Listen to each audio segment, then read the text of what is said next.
Hello, everybody, and welcome to this OASPA webinar, Rights Retention for Books and Book Chapters. We'll be starting in a minute or so. We're just waiting for participants to join us. So I will be giving you a few introductory words and then handing over to our chair, Sally Rumsey. So I'll just wait a couple of seconds for some more people to join because the numbers are going up quite rapidly at the moment. And then we will start.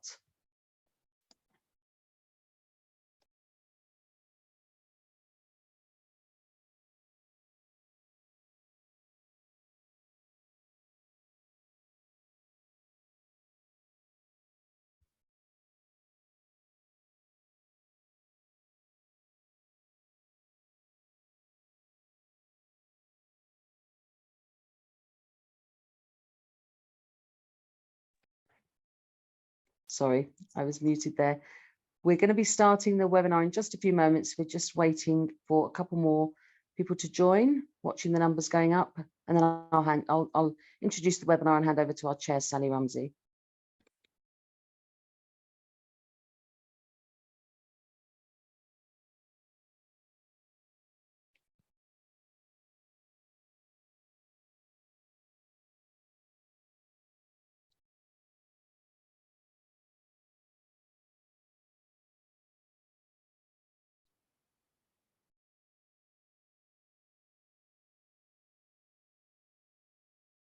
Okay, I think I'm going to start as we're 2 minutes past the hour. So hello, everybody, and welcome to this OASPA webinar.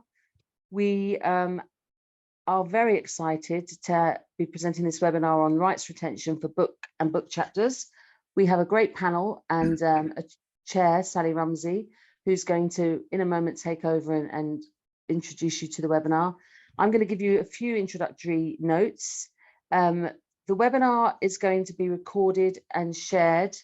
And by joining an OASPA webinar, you are opted into our participant agreement. The link is on the screen, on the slide, and I'll put it into the chat as well. Slides and the recording will be made available soon after the webinar on our website. So that should be in the next few days, maybe it might be Monday, maybe before. And we will endeavour to answer all of your questions here today, but if we don't manage it in the time, then we will ask our panelists to answer any outstanding questions afterwards. So a few other notes. Please share your comments, reactions, any ideas and resources you have in the chat. And also go ahead and tell us where you're joining from and who you are in the chat. You're very welcome to do that. We like to have a sense of community in our webinars. You can find all of our previous webinars, and the links to this webinar will be on our webinar page. Again, the link should be on the slide, but I will share that also. And remember to put your questions into the Q&A area at any time as they occur to you, and then Sally will deal with those after the panelists speak.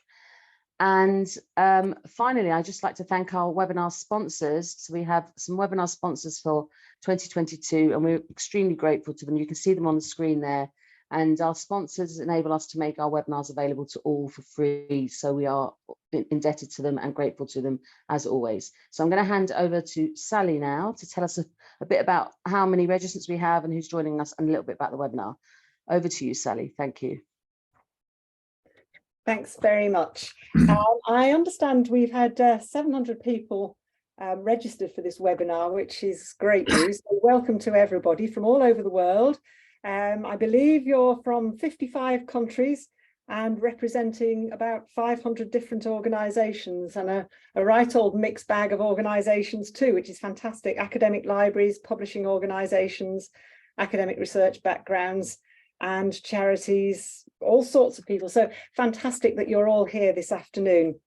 I'm going to give a little bit of context first, and then we'll introduce each of our panelists, Lucy, Per, Pippin, and then Peter. Please, would you put any questions in the Q&A box? And I'm sure you'll have many by the end there. I'll get to as many as I can in the discussion session, but we'll Panelists will also be asked to submit responses to any unanswered questions after the webinar. So I'm going to share my screen now. I can find the share screen button. There we go.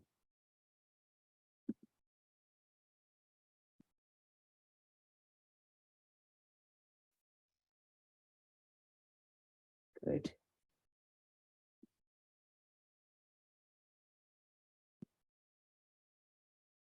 There you are. So you should be able to see my screen there. Author rights retention policies have been around for some time, most notably with the launch of the Harvard policy in 2008, thanks largely to Peter Suber, who we're very pleased to say will be speaking shortly.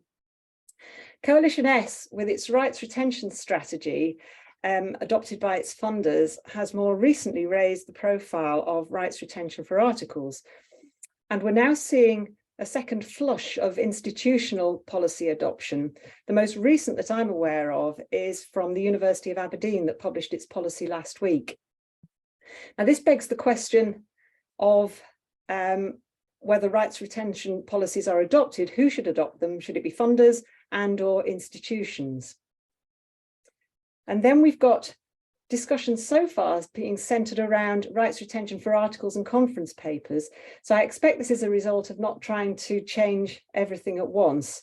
And today we're considering the possibility of author rights retention for books and book chapters, which leads to, within academia, the term book can mean many things: scholarly monograph, edited edition, different types of book sections.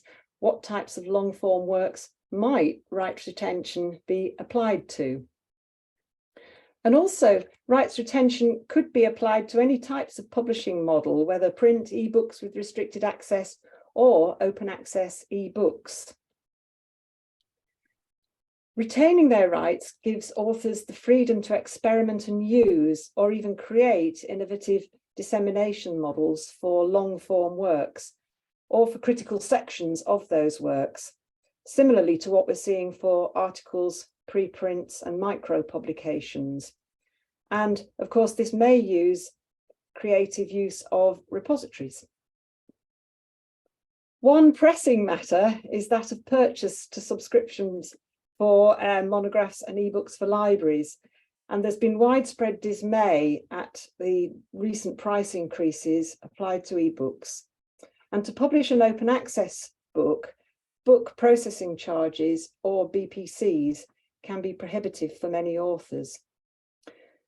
Some current prices are unsustainable for the purchasers, which makes having repository author manuscript copies attractive, and might, of course, provide negotiating leverages for libraries. Thinking about the publishing contracts or licenses to publish for books, they can be longer and much more complex than those for articles. Authors can find them difficult to understand and, in some cases, quite threatening. Long-form works suffer from the same problems with control and ownership of content as articles, and terms of use for both readers and for the authors themselves can be restrictive, and most importantly, are usually set by the publisher, not by the author and original copyright holder. Control over licensing for use of works applies to all publishing models, and terms of use set by the publisher can mean that it's not the original copyright holder who applies the license and benefits from it, but the publisher.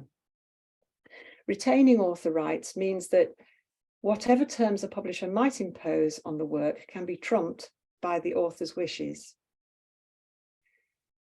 In terms of choice of publisher and having a monograph on one's CV, even if it's not widely read, plays a role similar to that of GLAM publications for articles with respect to researcher assessment. This understandably matters to many academics. Then we've observed significant pushback to author rights retention for articles by some publishers, not all. Given the direction of travel for open scholarship, would some publishers be equally unwilling to publish long-form works where authors insist on retaining their rights in order to use their intellectual content as they choose? The potential effect on sales for both publisher and, of course, unlike for articles, for authors may be of concern, or it might be a red herring, by which I mean it may have the opposite effect to what one might expect, or royalties may not be so important for some authors. Pulling all this together, we may hear more about rights retention not as a compliance matter, but as something that benefits authors, institutions, and society in general. And at this point, I'll hand over to the experts to give their opinions as to whether or not there is a case for adopting author rights retention for the manuscripts of books and book chapters or not. So I shall finish the slideshow there. And at this point, stop sharing my screen.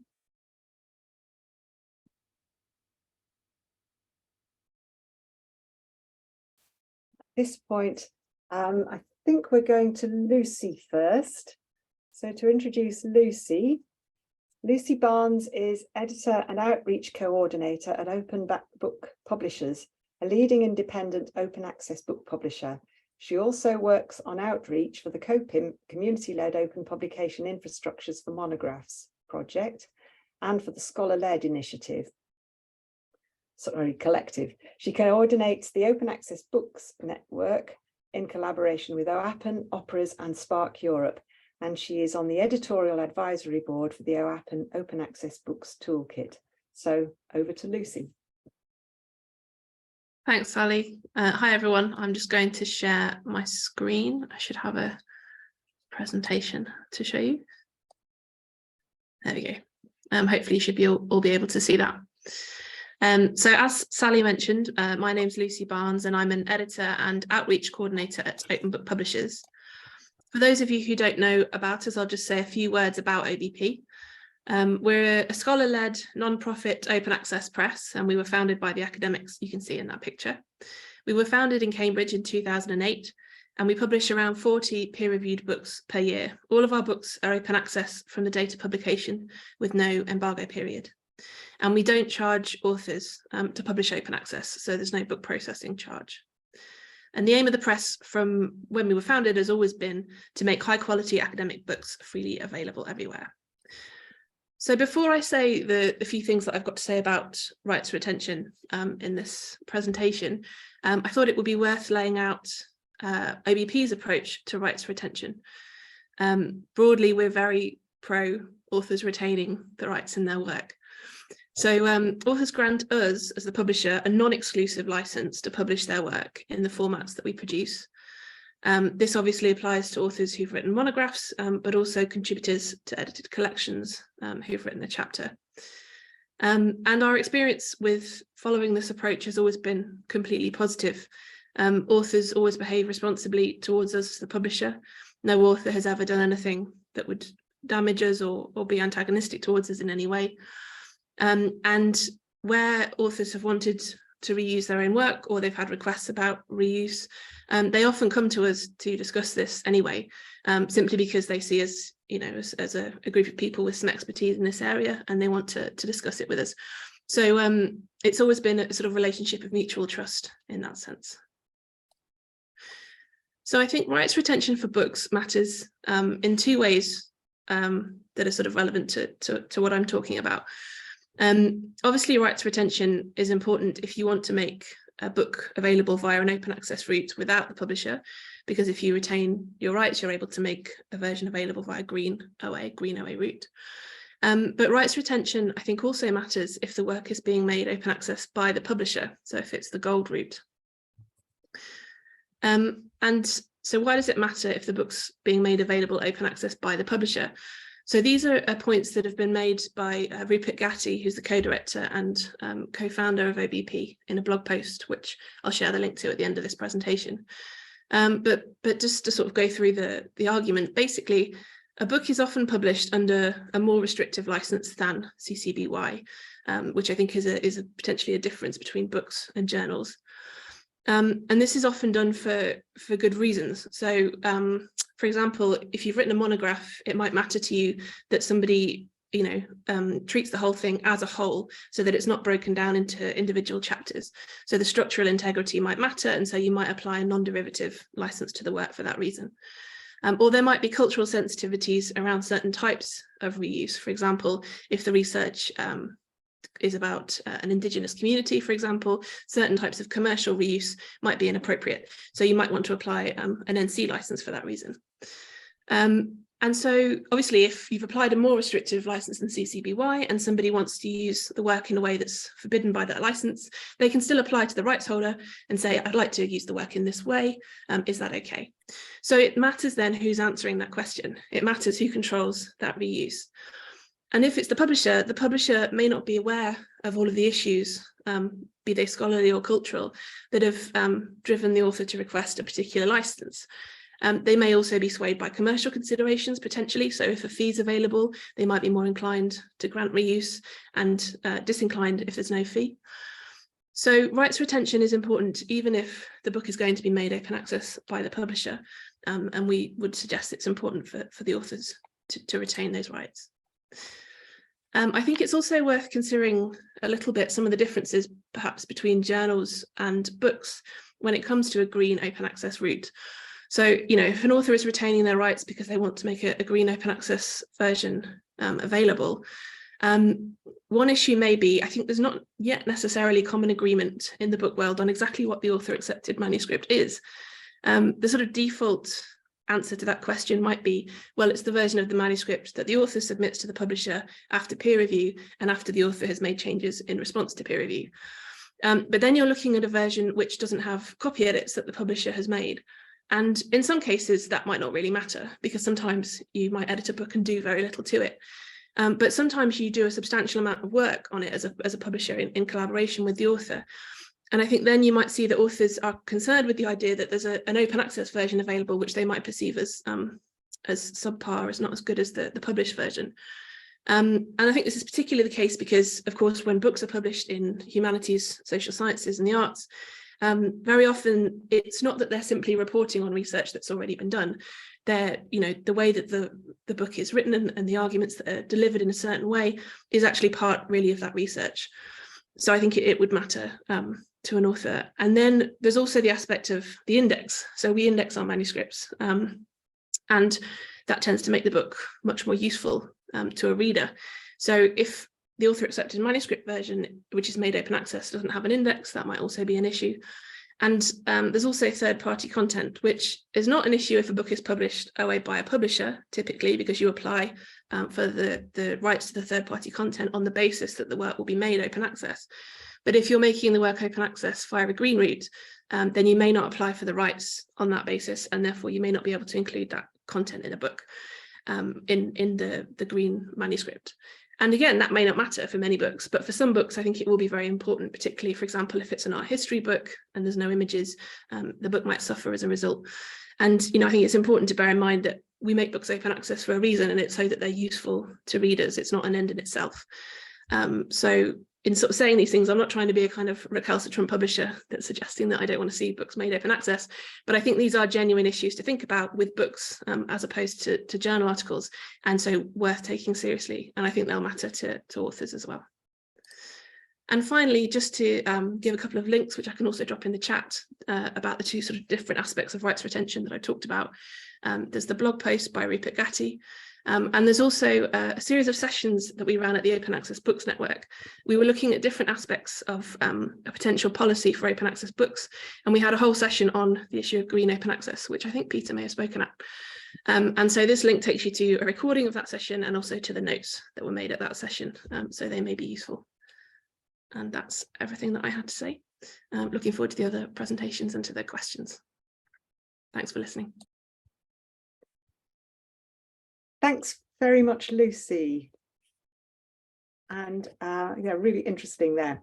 So now we move on to Pippin Aspaas, who holds a PhD in history and is an active researcher in fields such as early modern intellectual history and Latin philology. Since 2009, he's worked at the University Library in the University of Tromsø, the Arctic University of Norway, or UIT, where he is head of library research and publishing support. In this capacity, he's involved in various open science activities, such as Dataverse NO, a collaborative service for open research data archiving at Norwegian institutions, the Institutional Repository for Green Open Access at UIT, the Moonin Archive, and the institutional service provider for Diamond Open Access Publishing, known as Septentrio Academic Publishing. Since the 1st of January 2022, UIT has a rights retention policy in place applying to all journal articles and book chapters written by UIT-affiliated researchers. Aspaas is the host of the Open Science Talk podcast series, where UIT's policy is explained in episode 40. So over to you, Pippin. Thank you very much indeed. I'll try and talk about this from both an institution and also from a personal perspective, because I'm, aside from my duties as a research librarian, I'm also doing some research myself, so I'll have some personal anecdotes towards the end. But first then, what is this UIT? Well, it's the northernmost university in Norway, and it's a multi-campus university. The biggest campus is in Tromsø, where I live. The university library is rigged in such a way that we have about 15% of our employees have a PhD or other researcher background. So it helps when talking to our researchers about themes such as open access. UIT over the years has tried to be a kind of a visionary institution, I could say, with a little bit of a lofty language. We have, back in 2003, the then serving library director Helge Salvesen presented at a national conference this whole notion of open access, which was brand new back then. The Budapest Initiative, etc., had taken place the year before. And ever since, the strategies of UIT has tried to mention open science or open access as much as possible. So it has been sort of integrated into what the rectorate wants us to do. The latest installment of our institutional strategy says that UIT will practice open science and will promote openness and transparency in research, education, innovation, and will develop the field of open science in close cooperation with national and international partners. So thank you very much, OASPA, for making this webinar happen and for inviting me here. As we all know, there are several routes towards open access. One of them, of course, is to try and encourage researchers to choose open access journals and explore, of course, open access possibilities for books. This voluntary encouragement is important. At UIT, we have had for many years a publication fund, strategic money allocated to this fund to cover APCs and also BPCs when researchers ask us to cover them and they meet certain requirements. We're also supporting initiatives, so-called Diamond Open Access initiatives here and there whenever we can. An important thing, of course, is setting up a DSpace-based platform, which we did many years ago here, and it's called the Moonin Archive. This is where we put our green open access content. To a limited extent, we're also part of this Diamond Open Access landscape. As Sally mentioned, we have a Septentrio academic publishing platform with about a dozen peer-reviewed journals that are hosted there. In Norway, we have had the so-called transformative deals for a couple of years now, and UIT are also part of them, but that's another cup of tea, which I will not drink today. Anyway, lots of lobbying is going on and has to go on, and discussions like this one. You can't move the world without talking to people. But lately, or to be specific, since 1st of January this year, we have a rights retention strategy in place here at UiT. And now I'll go into the details of how that came into place. But first, Norway has a CRIS system called Kristin. And for more than 15 years in Norway, each and every researcher must register their publications there. There is money attached to each publication registered there. They also have the opportunity to upload full text. There is no money attached to that, unfortunately. They're just idealism, but still more and more researchers nationwide are hitting that upload full text button. And this makes it possible for the administrators of these institutional archives, as I said, in Tromsø, it's called the Munin archive, to check whether the document that has been uploaded can be made available in green open access. And this is how the policy looked like until the turn of this year. It said that UiT staff shall continuously upload publications in Kristin so they may be accessed in the institutional repository. This requirement currently applies only to articles published in peer-reviewed journals, while it is also recommended for academic monographs and anthologies. And how did this go? You could see the last 3 years, we have this sort of total control of journal articles and also anthology articles put in the same column, I have to say. But there are around 2,000 articles published per year in either journals or anthologies. And of these, more than 90% are made either available in green open access or gold open access. The total number for monographs are so small that I had to put them all together in one. So here are 5 years of peer-reviewed monographs, and as you can see, about 20 published per year, 2 of which are open access. So it's not so impressive when it comes to monographs, but as you can see, the total number, there are reasons to focus on articles and think about books later. But I think we are now here at this later stage where we have to think about monographs. The entire scholarly publication system should go over to the open access model after all. So we need to look at those 20 monographs that are published per year.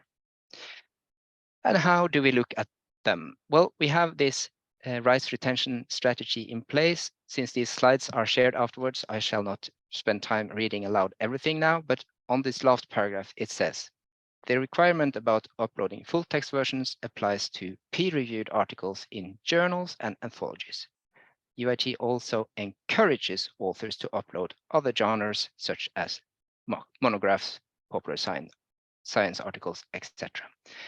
So still we are in this encouragement stage, but I believe the reason why we have put encouragement on green open access for monographs is that we don't really want them to be in authors accepted manuscript version. I believe Lucy just gave us some good reasons for that. Here is how it can look with a journal article. I believe many of us have seen this. To the left, we have behind paywall one article that I co-wrote 10 years ago. I have stopped sending to such subscription-based journals, but this is what I did back then. So in recent years, I choose gold open access and stick to that. But still, this is how it can look even today if an author has chosen to publish behind a paywall in a journal. To the right, you see the version in the Munin archive, and there you have the only thing that is substantially different is the first footnote, which I put there myself. It says the publisher, Taylor & Francis, does not allow us to make the published PDF available in open access without paying a heavy fee. So this is why you as a reader read this version here. When it comes to books, sometimes I write books myself, and this was a book that took many years to write. And as it came towards the very end to become published, I was encouraged to investigate whether open access could be a possibility with this publisher, Brill. And it turned out that they had their own open access officer. I got a prompt response when I asked, and it said, 10,000 euros and we'll make it open access, basically. It's a big book, around 500 pages, so 10,000 is what they required. So in this case, luckily, both UIT and the institution of Laszlo Kontler, my co-author, had a funds to cover this. So this book was made available in open access, and the alternative would have been that the ebook would have cost each and every customer 160 euros each. And this is how it looks in the Braille web page. If you download the PDF, you get, for instance, to this page, and in the Munian archive, the same book is available with exactly the same layout and exactly the same content. And this, I believe, is what authors would want to happen. And the question then is, should we go from rights retention and green open access, or should we go directly to this version being available both at the publishers and in institutional archives around the world? So this is my question. A little bit hesitant to recommend rights retention for books. I would rather see this happen instead of going through the route of authors accepted manuscripts. Well, that's it for now. Thank you very much, Pippin. Very interesting and good to hear from an institution so active there.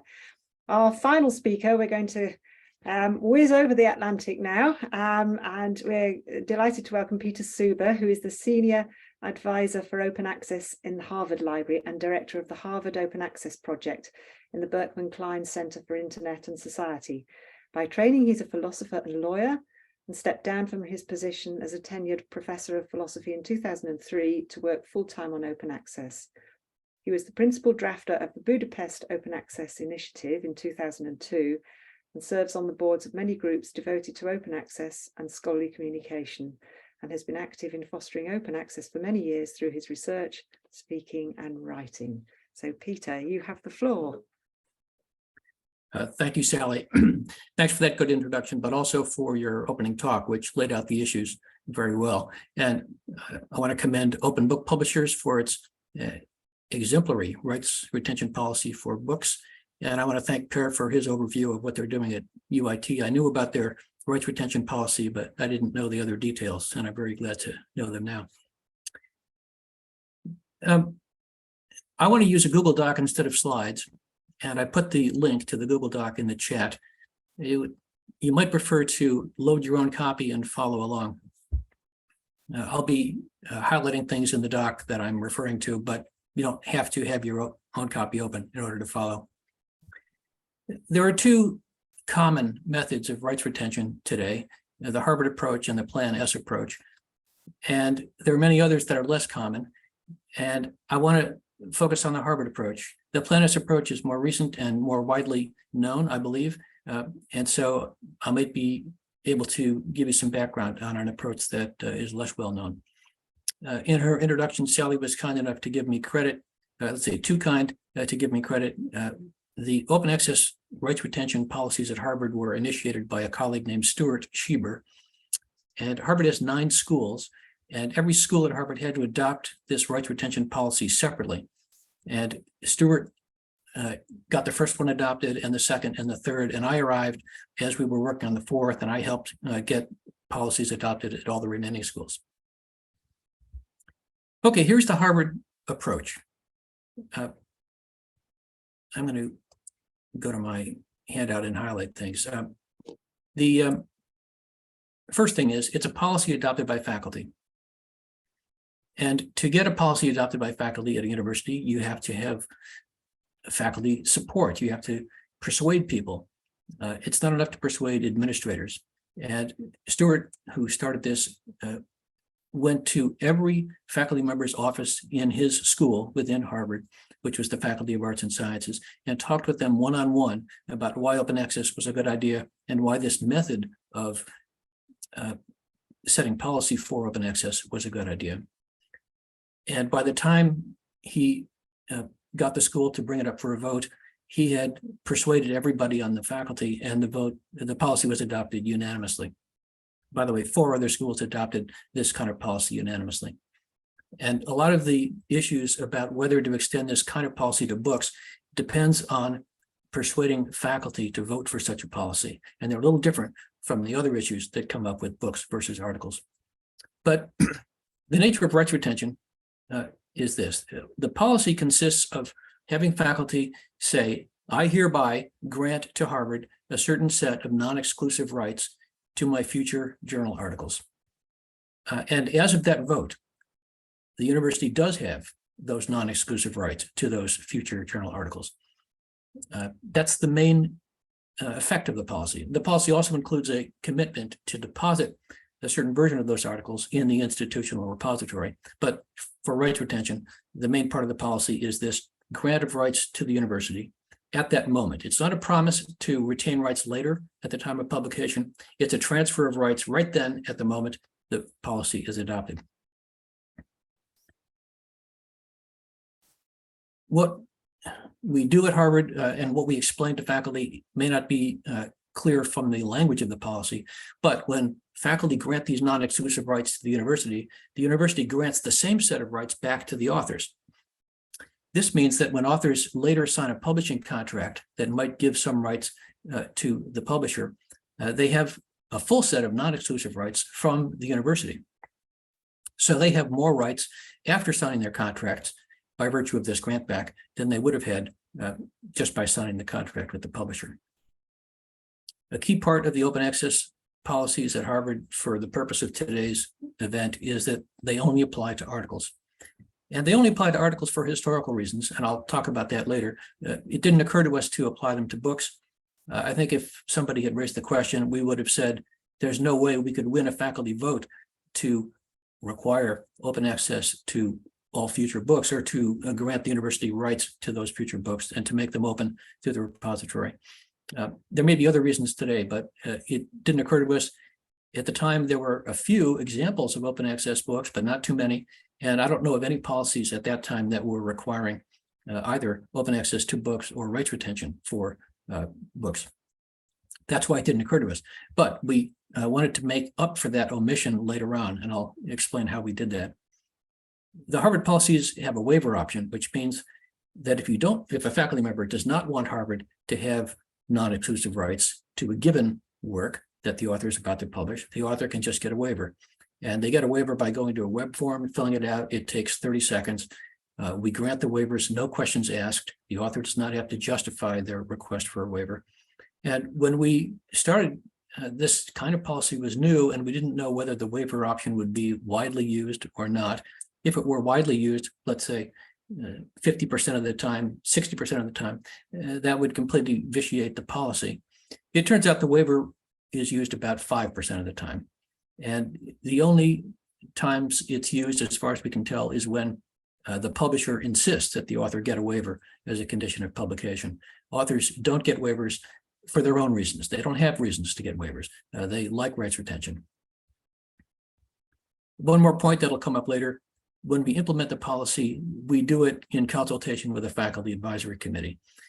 The office at Harvard that implements the policy is a library office, but when it encounters a question that affects faculty, it consults the faculty advisory committee. I should add that when we adopted this policy, the first one in 2008, and then one after another until we had one at every one of the 9 schools, we had no pushback from publishers.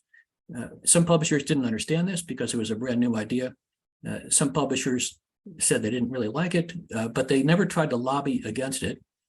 And in the whole history, the 14 years that we've been implementing these policies, we've never been sued and we've never been threatened with a lawsuit for implementing these policies. And none of our authors have been sued or threatened with lawsuits for complying with these policies.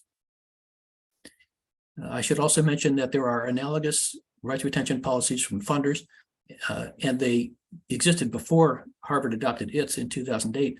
I'm thinking particularly of the Wellcome Trust and NIH that had similar policies from about 2005 and 2008. These policies basically said, if you take our money, if you accept a grant from us, then you must retain rights to make a certain version open access. And then you must exercise those rights by actually making the work open access. And if you want to publish in a journal that does not allow you to do that, then you must look for a different journal, period. You must. That's an obligation under the grant. Funder approaches to rights retention have changed, but we were inspired by those, by the Wellcome Trust and the NIH, and we adopted a university version of what was initially a funder rights retention policy. Now I'm going to move on to books, but before I do, I'll just mention that I'd be happy to talk about other aspects of our policies and other OA initiatives at Harvard later in the Q&A. But here I want to focus on the rights retention aspect of the policies and as it applies to books. As I mentioned, we didn't apply these to books because it didn't occur to us. If it did occur to us, we probably would have decided against it because our policies would stand or fall based on a faculty vote. And it was hard to imagine faculty voting for that. Now, notice how it's different when an individual author chooses rights retention for his or her own book. We're talking about having a whole faculty adopt a policy that applies to every member of the faculty.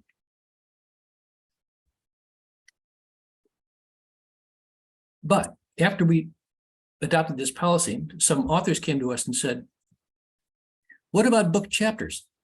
I wrote this thing, you could call it an article, or you could call it a book chapter, and it was published in an anthology.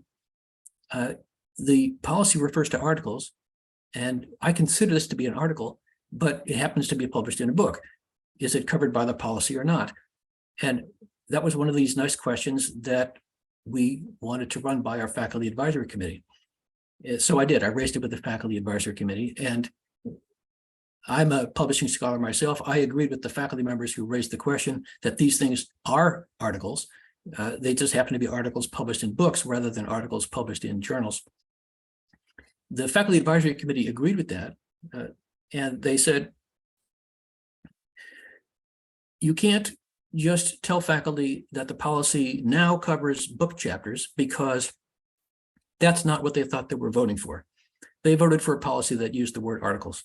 On the other hand, when a faculty member author regards a certain work as an article, even though it's published in a book, then it is an article for the purpose of the policy, which includes rights retention. So when someone gives us a book chapter for deposit in the repository, the rights retention aspect of our policy applies to it, and we have the rights to share it through the repository without regard to the publishing contract and without regard to any publisher restrictions, for example, on embargoes. In fact, the advisory committee was enthusiastic about permitting this. It just didn't want to surprise faculty and suggest that we were changing the policy after they voted on it. And I'll make one more point before we move on, and that is that the scope of our repository, our open access repository, is wider than the scope of our policy. The policy is limited to articles and article-like things, for example, book chapters, but the repository accepts anything scholarly, regardless of its genre or category. So that includes theses and dissertations. It includes book chapters. It includes data sets, conference presentations, slide decks. It also includes full text books. And we welcome full text books in the repository. We just don't require full text books through the policy. Now, I myself have 3 full text books in our repository, and many other Harvard faculty members do too. When they saw the benefits, they put them in. And by the way, many of our elderly faculty who are retiring spend some time in retirement, let's say, polishing up their portfolio of publications. And one thing they tend to do is put older publications in our open repository, whether or not they're articles. They try to find digital copies of books. And of course, the policy doesn't give us the rights to distribute them. Rights retention is limited to articles, but they seek permission to share the books through the repository. And because the books are often old, they get it. So a lot of our open access books in the repository are from retiring faculty.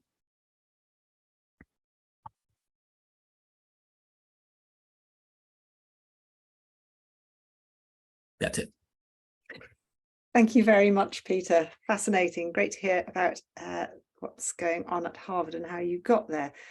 Now then, we're going to open up the floor for questions, and I see that there are some already in the Q&A of Zoom here. Please add your questions to there. We'd love to hear what you're concerned about, or comments if you want to make them. The first question that we've got, this may be a silly question. No, there are no such things as silly questions. Does the conversation around rights retention for books always assume an open access publishing model is a prerequisite? I'm guessing that a rights retention strategy is incompatible with a traditional book selling model because it would prevent publishers from carrying out the commercial activities that support their programs. And I see that Demi has replied. He was told by a publisher that they allow rights retention for OA books, but not for books which they publish the traditional way. Stand that, but don't think that this is good for authors nor readers, so don't like that policy. So reaction from our panelists. Who would like to take that? Peter, do you want to go first then? Sure. The main reason to retain rights is to make work open. But if you retain rights and don't make the work open for one reason or another, there are still benefits to having retained rights.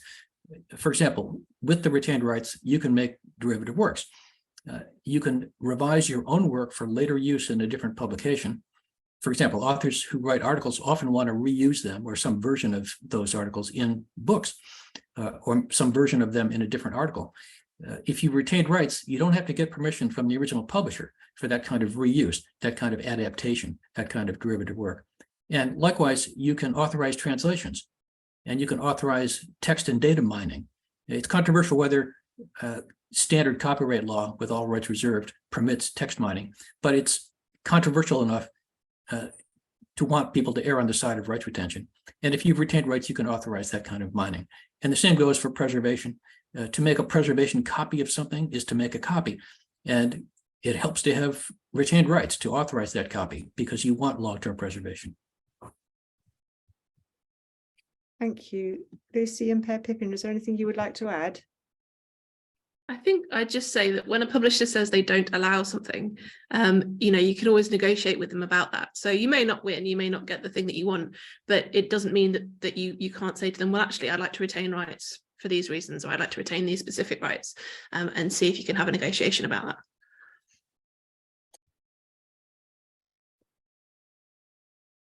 Yeah, I've got nothing to add at this moment. okay, thank you. There is a question specifically for you, Pippin. Somebody has asked, how are you monitoring compliance with the rights retention policy at Tromsø? Yeah, at UIT or in Norway generally, it's the researchers should do it continuously through the year as they publish, but most people, they wait until January or February, and then they have to register all they have done the previous year. And this is also when the research administrative staff will stand and pick them on their shoulder and say, hey, it's time to do so. And so it'll only be in the beginning of next year that we will see how many actually comply with this uploading of full texts. I should have mentioned that we do have an opt-out option at UIT as well. So people are obliged to upload full text, but if they don't want that particular work to be made available in open access, they can just write an email, say, I opt out, and it will be accepted, because this is, after all, something we do to respect the academic freedom of each and every author. So this is important to point out, that they do have the option to opt out and have it's their rights that we respect, after all. So they have a possibility to opt out from open access if they want to. But of course, some of our researchers are doing publishing their articles on the basis of funding from, for instance, the EU or the Research Council of Norway, and these are obliged to make everything available in open access, so they can't opt out. They have to comply. Thank you. Question from Demi Verbeeker. Would the panelists make a distinction between scholarly monographs and textbooks when it comes to rights retention? Who'd like to take that one first? Lucy, do you want to chip in there? Well, I imagine a lot of publishers would make a distinction. For us, we publish textbooks as well as monographs and edited collections, all in the same way. Authors retain rights, everything's OA. I guess there may be certain rights that a publisher might see as more valuable if it's a textbook, because they can perhaps use that to, you know, make more revenue if they have the rights. I don't know, perhaps to make learning resources on the back of it. They may want the rights to do that, that kind of thing. But I can't think of, you know, any particular reason in itself why a textbook should be different from a book, a monograph. I think from the standpoint of a university faculty adopting a policy that covers everyone, textbooks and monographs would be equally difficult. On the other hand, authors might have a different perspective. One of the chief benefits of open textbooks is the freedom of the user to adapt them to local needs. So if there's a good math textbook for college students, a high school teacher might want to adapt it for high school students by changing a chapter or changing some words, changing some exercises. And that kind of derivative work can be much more beneficial for a textbook than for a monograph. And many monograph authors might be jealous of their language. That is, they worded something very carefully the way they wanted to, with all the right qualifications, and they wouldn't want to see anybody mess with that.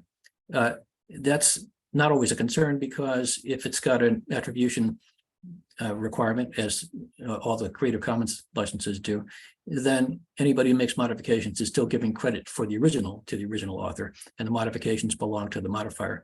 But I think many authors, speaking for themselves, would rather guard the language of their monographs than their textbooks, and they'd like to free people to adapt the textbook as they see fit. Would also guess, if I may, that journal articles, we don't get any revenue as authors, do we? But sometimes from textbooks, particularly if they're put on the curriculum somewhere at a big institution, then lots of students will tend to buy them, and then authors can have some sort of revenue. So in some cases, authors will actually care about this extra income. But I do not think that is very common, and at least not in a small language community as the Norwegian one. But still, I believe that's also a concern to some authors, and some of them perhaps believe that they are hitting the bestseller with this monograph or this textbook, but and that's why they are reluctant. But then, of course, they have the option to opt out according to the policies of most institutions. I guess that also touches on the previous question about the fact that retaining rights doesn't necessarily mean making the book open access, although often it does. Indeed. Thank you. Another question: what does the panel think will be a major tipping point in terms of getting this more widely adopted, especially in institutions where funder policies are not a driver? Who wants to go first with that? Has anyone got anything to say to it? Sure. Here's where the difference between the Harvard approach and the Plan S approach might make a difference. The Plan S approach requires the author to put a certain paragraph in their submission letter, which declares that they are retaining rights. And that's easy to do. It may be hard to persuade an author to do that, but once they're persuaded, it's easy to do. And by contrast, it's hard to persuade a faculty to adopt a policy that covers everybody. So if we're talking about the tipping point, once faculties do decide to adopt our kind of policy, the point has tipped for everybody on that faculty. But getting to that point is difficult, slow, time-consuming, laborious. But getting to the point of persuading one author to do it for their work might be easier. But you don't reach a tipping point until you've persuaded enough authors. Yeah. Any more to add? A question here from John McCaffrey. Does anyone have any experience of the questions are all jumping up. Does anyone have any experience of the response from commercial publishers to rights retention requests so far? I think we've heard a bit from you, Peter, about the waivers already. Per Pippin too. Have you got anything to add? Not really. As far as I know, UIT is too small to be on the radar for the big commercial publishers. We haven't had any complaints, at least not yet. I see that Bernie Follen has requested to answer this question. Who, me? Yes, I suppose we've had some reaction from in Coalition S. Some of the funders have seen some pushback. I've rather lost the original question now, but it's yes, it's been variable, and I think it's still early days from this, and with the mixture of funder and institutional policies, that's adding quite a nice sort of frisson to the discussion, really. I think that's where we will see a different discussion coming along there.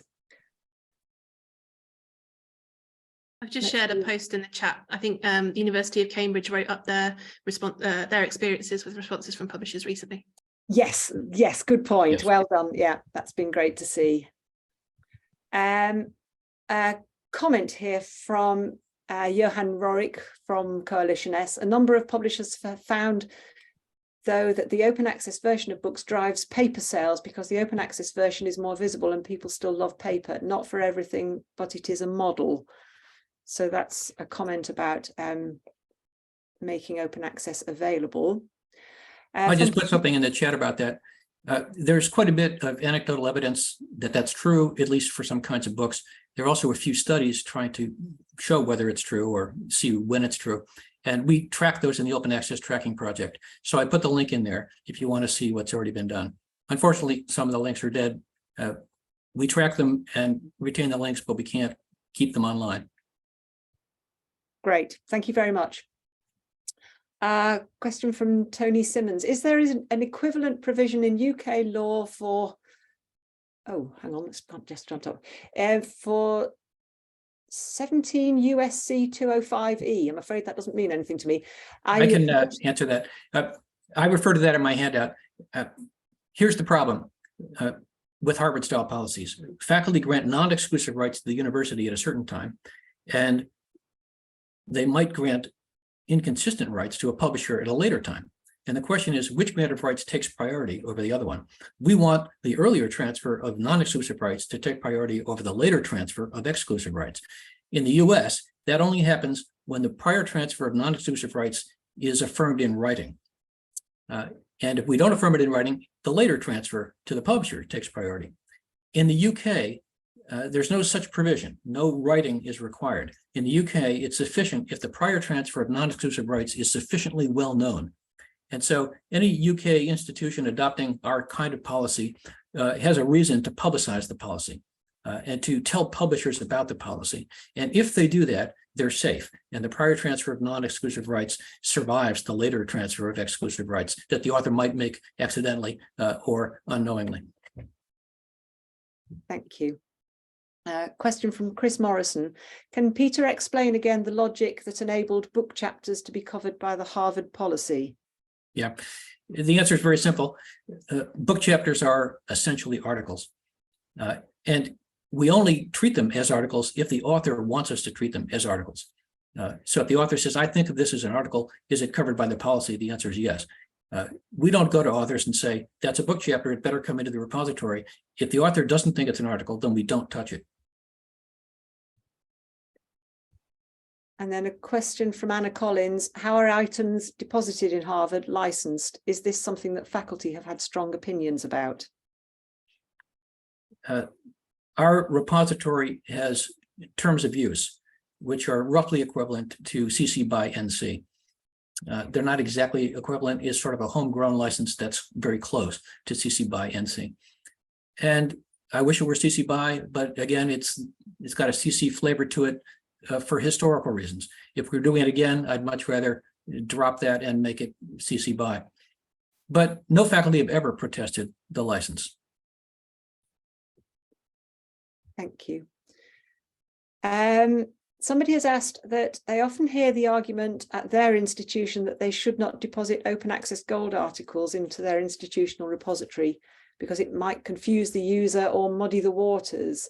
They don't agree with this point, but wonder if speakers might be aware of any precedent or research associated with this point of view.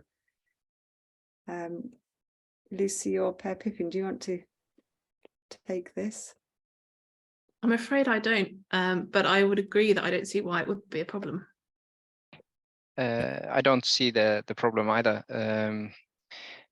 The good thing about having repositories is that sometimes very small publishers can go down, can't they? Servers can go, be broken and so on after some years. If there is very scholar-led is good, but sometimes it's just one scholar leading the way, and then the server goes down, and the journal is away, or the book is away. So then if it's stored in some repository, it's you have a safe storage for it. So I would go with both green and gold in such cases. I see no reason why. Thank you. I agree. And the argument that depositing green muddies the waters mostly comes from publishers who are trying to enhance the value of the version of record, or the version that they publish. First of all, many studies show that the peer review accepted version is almost always identical to the version of record in language, not in look and feel, but in language. And secondly, authors who write and read peer-reviewed work don't care about that. They want the peer-reviewed version. Once it's peer-reviewed, they're reading the version that they care to read, regardless of look and feel. Librarians don't care much either. They want to make sure the peer-reviewed article is available. Publishers want to protect the value of the one that's outside the repository and that's only behind their paywall. Thank you. Well, at this point, I'm going to have to say thank you to our stellar cast of speakers here. We've hit the top of the hour, and I know there are a lot more questions in the Q&A there. Maybe we can take a look at those afterwards if somebody from OASPA can record those. But thank you everybody for speaking, and everybody else for attending, and to OASPA and the sponsors for enabling this session. And I will say goodbye to all of you, and farewell, and good luck with your rights retention.